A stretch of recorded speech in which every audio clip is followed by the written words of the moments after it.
Now, before we jump in, for all things scaling, virtual assistants, HR, tips, tracks, blah, blah, blah, blah. Now, before we get into the juice, fam,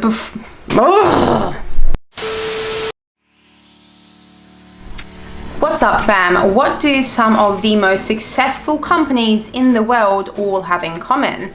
They outsource part of their work. I'm talking companies like Google, Slack, Upwork, Microsoft, Alibaba, and so many more have been long known to leverage the outsourcing world because they understand the benefits that it has towards business. But there's also controversy on why outsourcing is bad. So a lot of people are always asking me, is it good or is it bad? There's ethics and stuff to consider as well. I'm going to tell you exactly why and how these big companies outsource and how they're making shitloads of money from it. And I'm going to be covering some of those ethics. So is it good or bad? You're going to know by the end of this video. Now, before we get into the juice, fam, be sure to subscribe to my channel for all things scaling with virtual assistants, tips, tricks, and hacks as well. All about those hacks. I love them. That way you can be updated every single time a new video comes out. Now, I've been outsourcing for the last couple of years and currently managing a team of around 60 virtual professionals or remote virtual professionals. It's been a long journey. There is so much that I've learned in between as well. And I really want to share that with you guys today so that you can grasp and understand how you can benefit from this and the things that you should be considering as well before you go ahead and actually pull the trigger. So number one, I just want to really quickly brief on what outsourcing actually is. So outsourcing is a business practice whereas a company hires a third party to perform tasks, help with fulfillment or the deliverables, basically handling the operations or providing some sort of a service to another company. Now, the outside company, which is known as like the third party provider, they have their staff and resources. So another company comes to them, asks them, hey, I need help with sales rep. I need 20 sales reps. So this third party company here gets all their stuff. They've got managers, all in-house stuff, and they organize that for that other company over here. They're basically helping with that fulfillment there. So that's one way where you see larger scale outsourcing. You can also outsource on a smaller scale, whereas you might outsource directly to a freelancer or a virtual assistant, for example. That is still considered outsourcing. Another way of looking at outsourcing is our accounting. We outsource our accounting to accountants. You know, I've got a cleaner that comes here a couple of times a week. I'm outsourcing my cleaning to this cleaner. We outsource our dental work. So outsourcing is actually really, really broad, but in the business process outsourcing world, BPO, that's sort of how you can look at outsourcing. It's either going directly to freelancers and virtual assistants or going through third parties who do a lot of the heavy lifting for you in terms of the delegation and the management of teams. Now, some of the more popular things that you see being outsourced is, I mean, over in India, it's quite techie there, and so you get a lot of IT. Over in the Philippines, because of the high literacy skills and the English, and most of the Filipinos have gone to college as well. You see, and because of the accent, you'll see a lot of sales reps or sales outsourcing companies there as well that handle hundreds and hundreds of staff, very, very large scale stuff. And even another really popular one on a large scale is technical support. Probably the largest by far is the customer service. When you get on the phone, depending on where you are in the world, often you're picking up the phone and speaking to someone from a different country, whether it's with Telstra, Optus.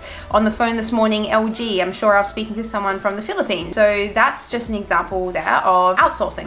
Now, companies can outsource entire divisions, an entire division of customer service or entire division of IT. And you may also hear outsourcing be referred to as contracting or out of business process outsourcing. Bit of a tongue twister, BPO. Okay, you go to places like the Philippines and India, and there's big BPO companies there, business process outsourcing. So why do big companies outsource and how are they making big money out of this? Number one, first and foremost, is time. Time factor, yeah? Time is our most valuable commodity. Most business people know this, and So when you're outsourcing to someone or outsourcing an entire division, you're able to save hundreds and hundreds of hours depending on what scale you are doing it on. You become a scaling machine when you're able to leverage time. You can buy time by outsourcing, which is what you see a lot of the big companies doing. Number 2 is money. I've covered this on heaps of my videos, but essentially what it comes down to is you are paying a lot less per hour when you outsource to skilled professionals overseas. Some people might say, well, that's a bit cruel that you're paying them a quarter of what I would get paid in a job here. At the end of the day, we live in different countries. The world is globalized now, and our cost of living in the West is substantially lower than in some of those Eastern countries over in Asia. Whilst it may be little to you, it is a lot to them. And I'm telling you right now from my experience of working with virtual professionals and how close I am with my staff as well, I always make sure that the rates are fair and ethical for them. And that's something really important to consider. You do get some people that come in, some bosses, some CEOs that are trying to rip off these freelancers. And once upon a time, you could hire someone for $2 or $3 an hour, but that was a bit 2017, 2018. I think we're sort of a bit beyond that now, and probably the lowest hourly rate you could get is around $4, $3.50, $4. Okay, that's on the really low end of the scale. But you do get skilled positions that go up higher than that. Some people charging $10, $15, sometimes $20 an hour, depending on their skill set and their experience. So there you go, money. They're going to be saving upward of 70, 80% when they actually go to an outsourcing company, or when companies decide to outsource. If you're going through a company, you probably won't save in those higher percentages because you also have to pay a cut to the company. If you hire directly, then you will have a larger profit margin there, but something to consider is you've also just added HR and recruiter to your to-do list. So that's something to really consider as well when you're deciding how you want to go about outsourcing. Okay, now the third thing here is skill set. When you compare the amount or the population over in Philippines or India to the population here in the West, as an example, there's 108 million people in the Philippines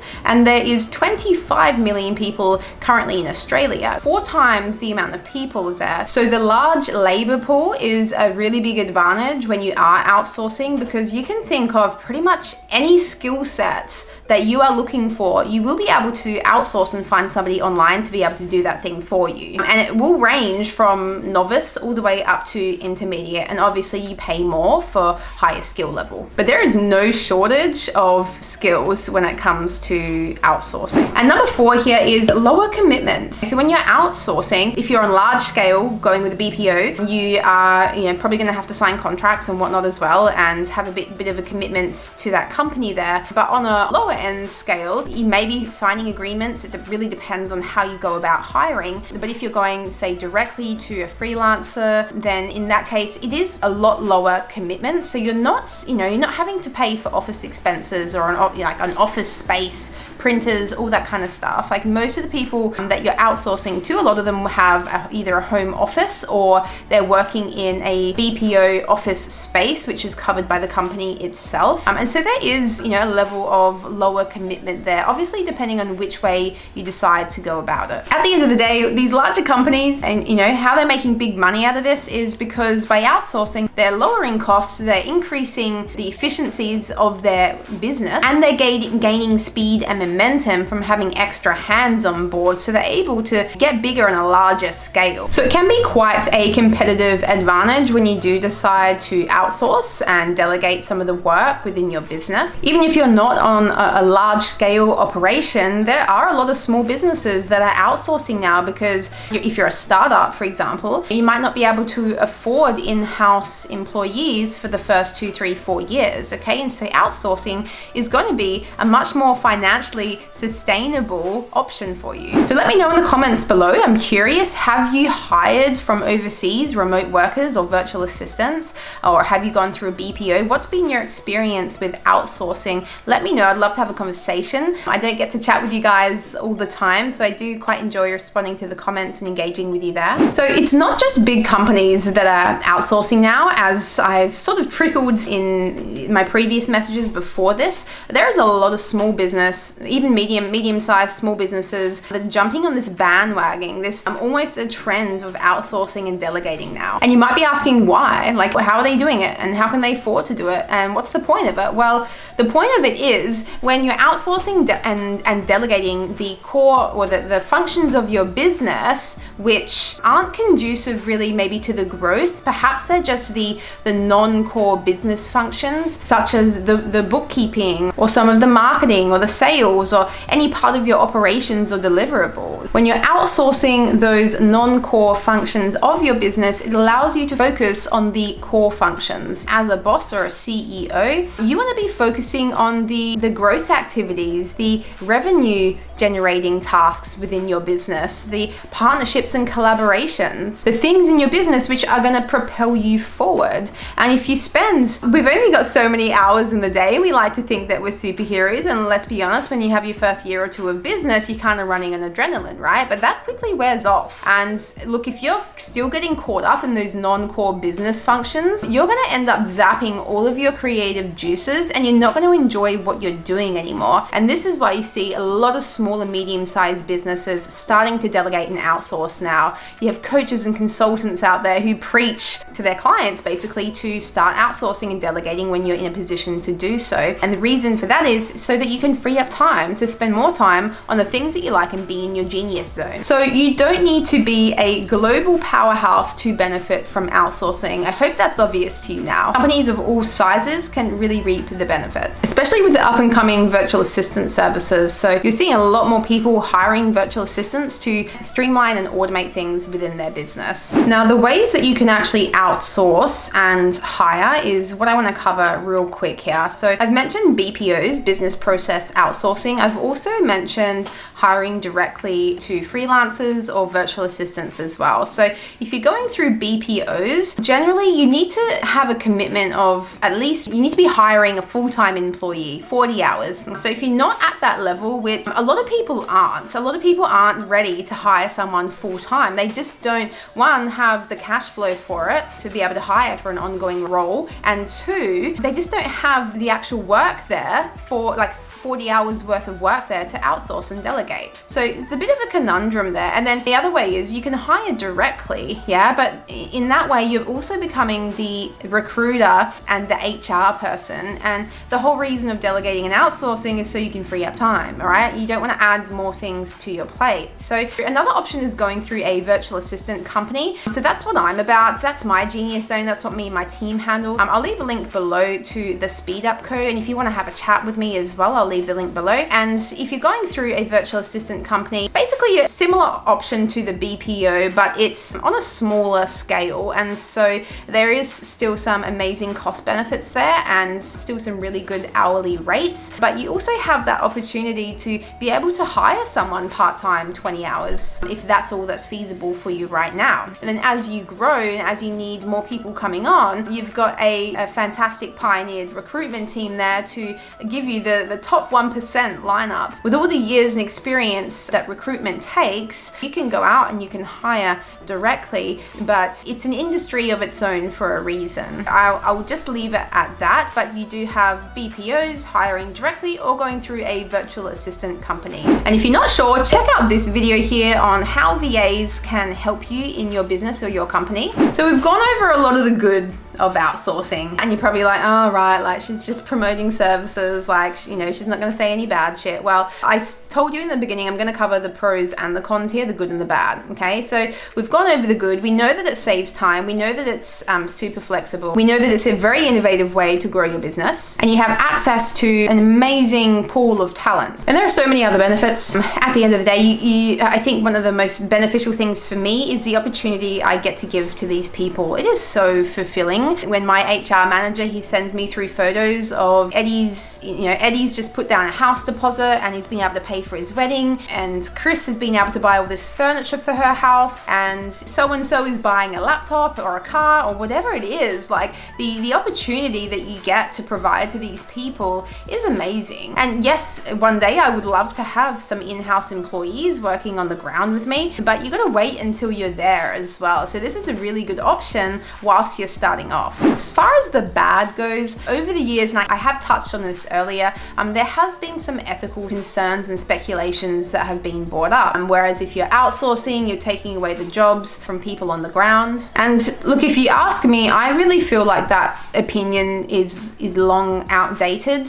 Maybe in the 90s, that might have had a bit of relevancy and local people were losing some of their jobs, and it's probably still happening to a certain extent today, but not on a scale that I think is worth giving much time and attention to. At the end of the day, the entire world is completely globalized now, whether we like it or not. There's some amazing pros and cons to globalization. I'm not going to go into that right now. That's a whole political debate there. But yeah, I feel like outsourcing is part of what we're doing in today's day and age. And I believe in abundance. And I don't want to think in a scarcity mindset either.